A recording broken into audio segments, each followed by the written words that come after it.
युक्त सम्माननीय प्रधानमन्त्रीज्यूलाई सम्माननीय राष्ट्रपतिज्यू समक्ष पद तथा गोपनीयताको शपथ ग्रहण गरिदिन हुनका लागि हार्दिक अनुरोध गर्दछु।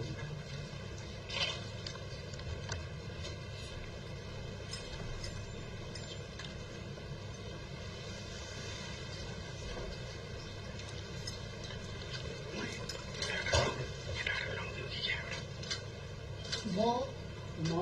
सुशीला कार्की नेपालको सार्वभौम सत्ता र राजकीय सत्ता, नेपालको सर्वोच्च सत्ता र राजकीय सत्ता नेपाली जनतामा निहित रहेको नेपालको संविधानप्रति पूर्ण वफादार रही सत्यनिष्ठापूर्वक प्रतिज्ञा गर्दै ईश्वरको देश र जनताको नाममा शपथ लिन्छु कि